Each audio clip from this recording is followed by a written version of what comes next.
Hello नमस्कार मित्रांनो, तलाठी भरती रिलेटेड ऑथेंटिक अपडेट्स पाहण्यासाठी मित्रांनो आत्ताच आपल्या चॅनलला सबस्क्राइब करून घ्या। तर बघा मित्रांनो, आजच्या व्हिडिओमध्ये सांगणार आहे ज्या 23 जिल्ह्यांचा निकाल जाहीर झालेला आहे मित्रांनो, त्या जिल्ह्यांची जी नियुक्तीपत्रे आहे मित्रांनो, म्हणजे त्या भरतीमध्ये ज्या विद्यार्थ्यांची निवड होईल त्या विद्यार्थ्यांना नियुक्तीपत्रे कधीपर्यंत दिली जातील याविषयी मित्रांनो आजच्या व्हिडिओमध्ये संपूर्ण अपडेट तुमच्या सोबत शेअर करणार आहे। सर्वात प्रथम मित्रांनो तुम्ही पाहून घ्या, या ठिकाणी तलाठी सरळ सेवा भरती 2023 जिल्हा निहाय निवड यादी व प्रतीक्षा यादी याच्यामध्ये मित्रांनो कोणकोणते जिल्हे आहेत, हे 23 जिल्हे आहेत। या जिल्ह्यांचा निकाल मित्रांनो 23 जानेवारीला जाहीर झाला होता। तर बघा मित्रांनो, तुमचा जो रिझल्ट होता मित्रांनो तलाठी भरतीचा तो खूप लांबत गेला, खूप साऱ्या प्रॉब्लेम्स आले। त्यानंतर मित्रांनो फायनली तुमचा रिझल्ट जाहीर झाला। जवळपास बघा मित्रांनो, आधीचे जे वेळापत्रक होतं त्यामध्ये ठरल्याप्रमाणे जर मित्रांनो तुमचा रिझल्ट 15 डिसेंबरला जाहीर झाला असता तर मित्रांनो तुम्हाला 26 जानेवारीला मित्रांनो ही भेटणार होते मित्रांनो, समजून घ्या मित्रांनो, म्हणजे नियुक्ती पत्रे तुम्हाला दिली जाणार होती। परंतु मित्रांनो तुमचा रिझल्ट खूप लेट लागला, म्हणजे जवळपास 40 दिवसानंतर 40 दिवस लेट रिझल्ट लागला। 23 जानेवारीला रिझल्ट लागला, ते पण तुमचा 23 जिल्ह्यांचा रिझल्ट लागलाय। अजून 13 जिल्हे पेंडिंगला आहेत मित्रांनो। या 13 जिल्ह्यांचा रिझल्ट सुद्धा त्यावरती सुनावणी ही 13 फेब्रुवारीला होणार आहे तलाठी बेसा रिझल्ट संदर्भात मित्रांनो, ठीक आहे। तर आता महत्त्वाचा मुद्दा आहे की तुम्हाला नियुक्तीपत्रे ची जी तुमची प्रोसेस असणार आहे, म्हणजे तुमचं जॉईनिंग कधीपर्यंत होणार, फायनल प्रोसेस कधीपर्यंत होणार, संपूर्ण माहिती सांगणार आहे।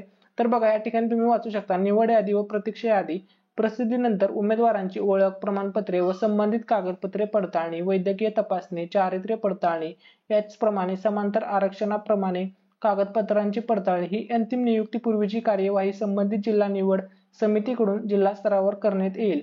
जिल्हा स्तरावर कार्यवाही बाबतचे वेळापत्रक संबंधित जिल्ह्याच्या शासकीय संकेतस्थळावर प्रसिद्ध करण्यात येईल। तर बघा मित्रांनो, तुमचं फायनल जॉईनिंग होण्याआधी मित्रांनो तुम्हाला या सर्व प्रोसेस मधून जायचं आहे।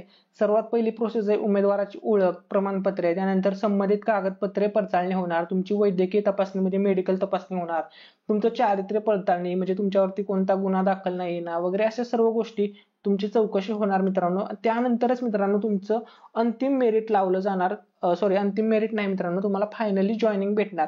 आणि बघा तुमचं आता निवड यादी आली होती, त्यानंतर मित्रांनो प्रतीक्षा यादी सुद्धा आलेली। निवड यादीमध्ये जे विद्यार्थी अपात्र होतील मित्रांनो, जे विद्यार्थी निवड यादीमध्ये आहेत, म्हणजे जे विद्यार्थी यामध्ये मधून निघतील बाहेर, काही वैद्यकीय तपासणीमधून निघतील, काही कागदपत्रेमधून बाहेर पडतील, या गोष्टीमधून जे विद्यार्थी त्यामधून बाहेर पडतील तर त्या विद्यार्थ्यांच्या जागी मित्रांनो जे विद्यार्थी प्रतीक्षा यादीमध्ये आहेत त्या विद्यार्थ्यांना संधी मिळेल। म्हणजे ज्या विद्यार्थ्याला जास्त गुण असतील त्या विद्यार्थ्याला प्राधान्य दिले जाईल मित्रांनो, आणि त्या विद्यार्थ्याला चान्स भेटेल। आता महत्त्वाचा मुद्दा आहे की मित्रांनो नियुक्तीपत्रे तुम्हाला कधीपर्यंत भेटेल। तर बघा हे प्रत्येक जिल्ह्यानुसार होणार आहे मित्रांनो। नियुक्तीपत्रे पण तुम्हाला मित्रांनो लवकरच जाहीर केली जातील, थोडा कालावधी लागेल कारण की ही सर्व तुमची प्रोसेस अजून कंप्लीट व्हायची आहे।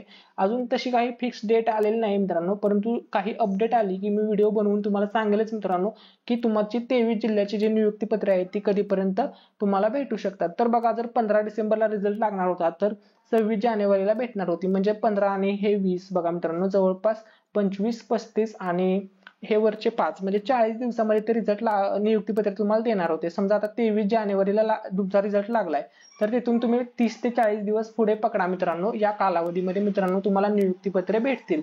माहिती आवडली असेल तर व्हिडिओला लाईक करा, चॅनलला सबस्क्राईब करा आणि हा व्हिडिओ तुमच्या सर्व मित्रमैत्रिणींसोबत शेअर करा। थँक्यू सो मच, धन्यवाद।